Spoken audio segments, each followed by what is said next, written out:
Bueno, la licenciada Gilda Berdini es una de nuestras nutricionistas en el Hospital Gutiérrez de La Plata.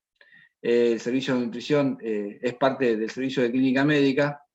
Y bueno, con la licenciada Berdini trabajamos diariamente codo a codo con muchísimos pacientes internados y ambulatorios. Así que bueno, es una satisfacción que esté con nosotros, Gilda. Adelante. Bueno, muchas gracias, agradezco a todas la convocatoria y bueno, les voy a contar un poco qué es lo que hacemos en el hospital en la atención del paciente con diabetes. Bueno, el proceso del cuidado nutricional en el paciente diabético. Lo que vamos a hacer es llegar a diferentes estudios que se vieron sobre el consumo de azúcar en la Argentina, la cantidad de diabetes que hay en el mundo, en América Central y América del Sur, y bueno, y después propiamente dicho que cuáles son las problemáticas que preceden a la diabetes, ¿no? Bueno, yo acá cité la definición de diabetes mellitus, que ya la vimos en todos los power que pasaron, pero lo más importante que hice fue subrayar una palabra que es la palabra crónica. ¿Sí? Porque justamente, y como hablaba el doctor anteriormente, los pacientes cuando vienen al consultorio no entienden que la diabetes es una enfermedad crónica. ¿Qué significa crónica? Y bueno, significa que va a estar con ellos toda su vida, que es su sombra, y que tienen que tenerla de amiga y no de enemiga. ¿Sí? Eso es lo que quiero puntualizar sobre esta diapositiva. Siguiente, por favor. Bueno, se caracteriza por un déficit relativo absoluto de insulina, genera hiperglucemia y puede afectar y afecta pequeños y grandes vasos. Siguiente. Bueno, el IDF, en realidad la Federación Internacional de Diabetes, en su última edición publicó la cantidad de diabéticos en el mundo y sobre todo quiero acentuar en la cantidad de diabéticos que tenemos en América Central y América del Sur, ¿sí? 32 millones. Siguiente. Bueno, este es el mapa, en lo cual me muestra la cantidad de diabéticos que hay en el mundo, sobre todo, bueno, en América del Sur y América Central, y se prevé que en América del Sur y en América Central, que es donde nosotros, en el área donde nosotros estamos habitando, hay alrededor de 32 millones, y predice que para el 2045 hay un incremento entre el 48 y el 50%. Siguiente. Bueno, esto es justamente lo que estaba comentando anteriormente, ¿sí? Donde se muestra la cantidad o el porcentaje de diabéticos en esta región. Siguiente. Bueno, en la 10ª edición del Atlas del IDF, los datos confirman que la diabetes es una de las enfermedades con crecimiento más vertiginoso a nivel mundial. En el 2021 se estimó que hubo entre 537 millones de adultos entre 20 y 79 años que padecieron o que padecían diabetes. 1 de cada 10 adultos, ¿sí? Siguiente. Se estima que esta cifra se incremente, como decía anteriormente, hacia el 2030 a 643 millones, y hacia el 2045 a 784 millones. 4 de cada 5 personas que tienen diabetes viven en países de medianos y de bajos recursos, y la diabetes en el 2021 causó 6.7 millones de muertes en todo el mundo, ¿sí? El 44%, anterior, el 44% de las personas con diabetes aún están sin diagnosticar y viven sobre todo en países de bajos y medianos recursos. Siguiente. 541 millones de adultos en el mundo, 1 de cada 10 presentan intolerancia a la glucosa, lo cual refleja un alto riesgo de padecer diabetes tipo 2.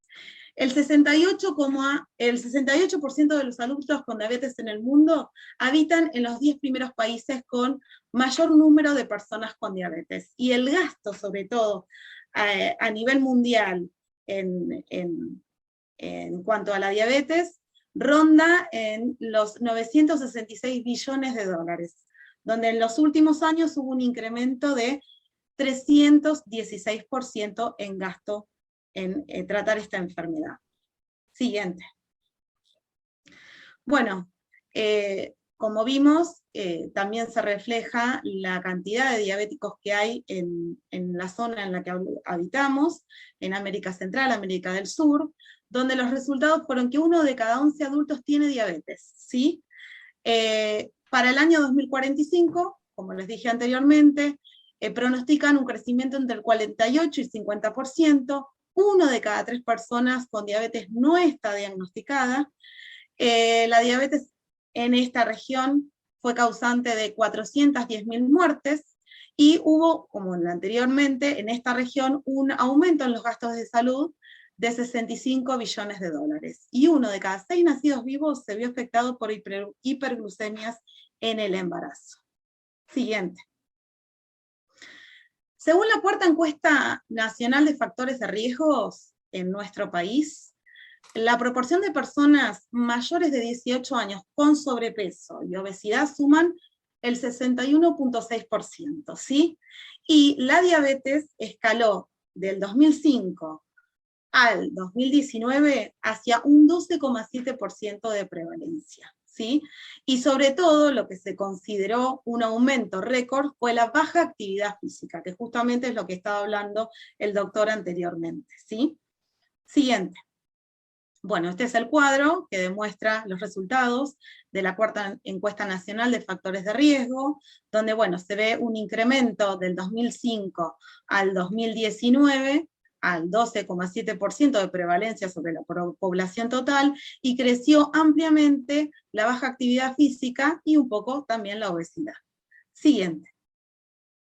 Bueno, esto es lo que muestran los resultados de esta cuarta encuesta, y si nosotros vemos en el mapa de la Argentina, la prevalencia de personas con diabetes se ve reflejada en diferentes regiones, por ejemplo, en Tierra del Fuego, en Santa Cruz, en La Pampa, en Córdoba, en La Rioja, en San Luis, ¿sí? Son provincias con mayor prevalencia sobre la población total de pacientes con diabetes. Siguiente. Bueno, y este es un estudio latinoamericano de nutrición y salud, donde se evaluó la ingesta de azúcar en diferentes países de Latinoamérica, como en Colombia, Perú, Brasil, y bueno, y la Argentina salió primera en cuanto al consumo de azúcar diario, ¿sí? Alrededor de más de 120 gramos por día, ¿sí? De consumo de azúcar total, y sobre todo se reflejó en edades de 15 a 19 años, ¿sí? Sobre todo se acentúa el consumo en estas edades. Siguiente. Bueno, se evaluó también el azúcar agregada, el consumo de azúcar agregado dentro de este total de azúcar, donde se vio que Argentina, ¿sí?, consumió un total de 91.4 gramos de azúcar agregada, lo cual corresponden al 16,4% del valor calórico total y al 31% de la cantidad de hidratos de carbono que las personas consumen en su dieta, ¿sí? Siguiente. Bueno, y esto justamente, el consumo por edad, acá se ve reflejado el alto consumo en estas edades, sobre todo en los adolescentes. Siguiente. Bueno, FAGRAN, la Federación Argentina de Graduados en Nutrición, publicó la concentración de azúcar en diferentes alimentos que son lamentablemente de uso cotidiano, de consumo cotidiano, donde la OMS pone como medida 4 gramos equivale a una cucharada de azúcar. Si nosotros nos ponemos a pensar también en qué franja etaria está el consumo de azúcares, y total de azúcares y azúcares agregados, acá tenemos, por ejemplo, que un vaso de leche chocolatada tiene 6 cucharadas de azúcar. Si nosotros lo multiplicamos por 4, un solo vaso puede tener 24 gramos. Pero si a todo esto le sumamos el resto de los alimentos que vemos en esta lista que puede consumir el adolescente, el niño, llegamos ampliamente o superamos los valores que se vieron reflejados en los gráficos anteriores. Siguiente. Bueno, la OMS hizo un estudio en el cual concluyó que en la Argentina es el país que más consume, dentro de lo que es América Latina, que el que más consume azúcar, alrededor de 154 gramos por día, lo cual el promedio es de 50 gramos, de 12 cucharadas, y lo que vamos a ver en el gráfico es ampliamente dónde se encuentra, si concentrado, este azúcar que se consume en la dieta. Siguiente. Bueno, también es importante remarcar acá el alto consumo de alimentos ultraprocesados, que son aquellos que no solamente tienen adicionados azúcares, sino aditivos, grasas, sodio, ¿sí? Por eso es importante, siguiente. Bueno, es importante tenerlo en cuenta por este dato, ¿sí? 6 de cada 10 adultos presentan exceso de peso, y sobre todo se ve reflejado en los niños y en los adolescentes. En niños en edad escolar con un 30% de sobrepeso y un 6% de obesidad. Siguiente. Bueno, en el mapa de la Argentina se ve reflejada la prevalencia de niños con exceso de peso, ¿sí? Un 13.6% en niñas y niños menores de 5 años, y un 41,1% en niños y adolescentes de 5 a 17 años, ¿sí? Por eso es importante el control, no solamente de los azúcares agregados, sino de los ultraprocesados, y cuán importante es acá la información clara que se quiso dar bajo la promulgación de la ley de control del etiquetado nutricional. Siguiente. Bueno, entonces, ¿por qué es importante este etiquetado, la ley que se aprobó el año pasado, que todavía no se ve reflejado en lo que uno va a comprar? Porque justamente lo que uno tiene que controlar son, en este caso, que aumenten los porcentajes de obesidad, de sobrepeso, que aumenten en realidad el hábito de no realizar actividad física, que son también los que predisponen al sobrepeso, a la obesidad y a la diabetes tipo 2, que es la enfermedad que hoy vamos a tratar en cuanto al tratamiento nutricional. Entonces es importante que los alimentos tengan estas etiquetas: cuáles son exceso de sodio, exceso de grasas, exceso de azúcares.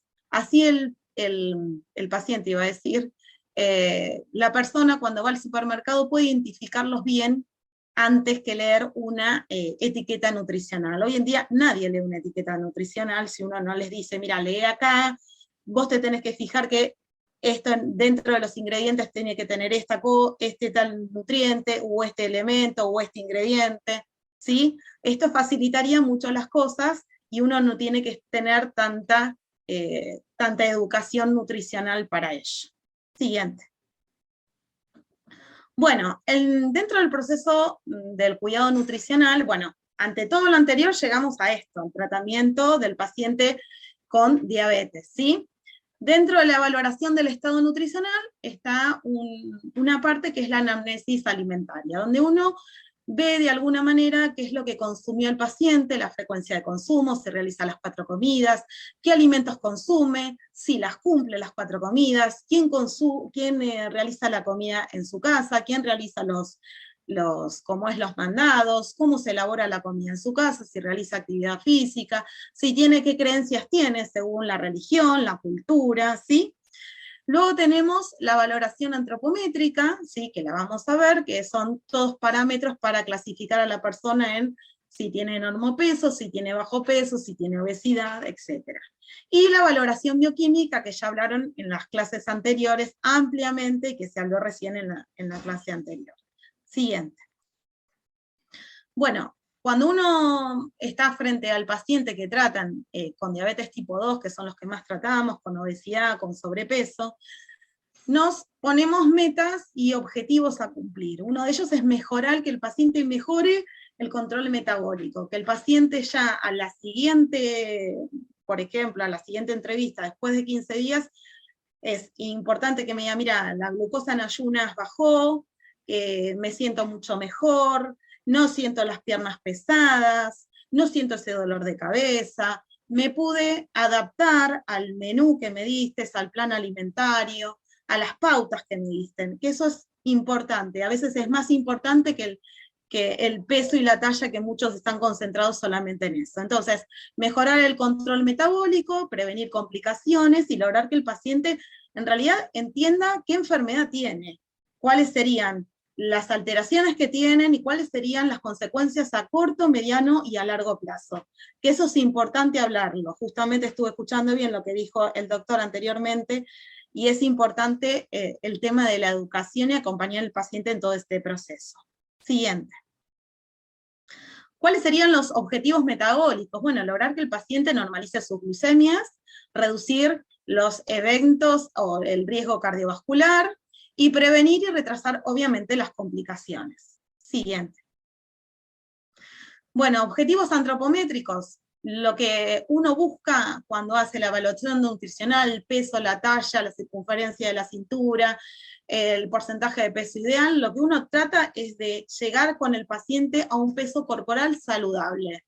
Muchas veces vienen con que, ¿cuál sería mi peso por mi estatura? Yo a veces les digo que realmente a mí no me importa que me planteen eso, que no es necesario plantearse eso. Uno tiene que llegar al peso en el cual se sienta cómodo y tenga un laboratorio lo más normal posible, ¿sí? Logran y mantener un peso corporal saludable. Siguiente. Objetivos clínicos, bueno, a grandes rasgos es mejorar la calidad de vida, ¿sí? A pesar de que tiene una enfermedad crónica, puede llevarla lo más normal posible, y lo más importante es que el paciente se conozca. Entonces, mejorar la calidad de vida, mantenerla y educar al paciente en la enfermedad. Siguiente. Bueno, ¿cuáles serían los pilares del tratamiento? Bueno, los pilares serían, como en todas las enfermedades crónicas, el plan alimentario, el tratamiento farmacológico, en el caso que lo tenga, la educación del paciente y la actividad física. Y siempre les digo que todos los días este tratamiento, estos pilares tienen que estar. Es como una mesa sobre las cuales se apoya el tratamiento. Si una de las patas está tirada, se cae, y bueno, todo el tratamiento se cae también, se tira abajo. Entonces, importante hacer y cumplir los 4 pilares fundamentales. No solamente la farmacoterapia, que muchos vienen solamente para tomar, porque toman solamente la medicación y no se cuidan, tampoco hacen actividad física. Entonces, les remarco cuán importante es el cumplir el tratamiento y con estos pilares todos los días. Siguiente. Bueno, dentro de la evaluación nutricional, que ya lo vimos anteriormente con Romina, bueno, el peso, la talla, la circunferencia de la cintura, se le toma la tensión arterial también, se ve el laboratorio, de qué fecha es, se ve el aspecto físico del paciente, la mayoría que entendemos tienen obesidad, una cintura bastante alterada, y el aspecto psicológico del paciente, ¿sí? Porque eso es fundamental. Muchas veces es difícil que el paciente acepte tener una enfermedad crónica. A veces no la acepta, entonces no cumplen, como vimos anteriormente, en la disertación del doctor, no cumplen con el tratamiento porque no entienden la enfermedad y porque no lo ven. Solamente lo ven cuando empiezan las complicaciones, cuando se internan, por ejemplo. ¿Sí? Siguiente. La anterior. Entonces, a veces vemos con pacientes que llegan al consultorio y necesitan bajar de peso, necesitan bajar los niveles de azúcar en sangre, necesitan bajar los triglicéridos, el colesterol, todo lo que tienen alterado que se correlaciona con la diabetes tipo 2, y también la presión arterial. Siguiente. Bueno, dentro de los indicadores antropométricos que utilizamos es el índice de masa corporal, el porcentaje de pérdida de peso ideal, la circunferencia de la cintura y, más que nada, la distribución de grasa, ¿sí? La distribución adiposa. Más que nada, la que metabólicamente es más perjudicial es la adiposidad abdominal, ¿sí? Siguiente. Bueno, lo que hacemos es ver en qué rango está el paciente, y eso simplemente se hace el índice de masa corporal, y es como que se rotula el paciente en esto, ¿sí? Siguiente. Bueno, el porcentaje de peso ideal en realidad es más valioso, sí, que el peso aislado, y lo que permite relacionarlo más con otros modelos estándares o de referencia. Pero por lo general utilizamos el índice de masa corporal. Siguiente. Bueno, según la clínica, obviamente la edad del paciente, En cuanto al sexo, también nos ha tocado ver al paciente de qué manera se percibe, ¿sí? Entonces eso también hay que tenerlo en cuenta, la percepción del paciente.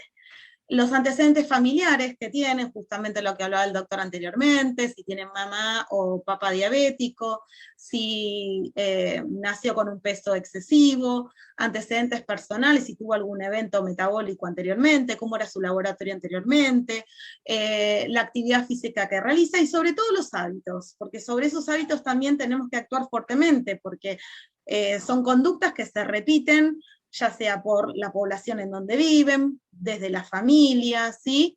Y esos hábitos trascienden y muchas veces hay que modificarlos, o hay que volver a adoptarlos. Siguiente. Bueno, y en cuanto a la alimentación,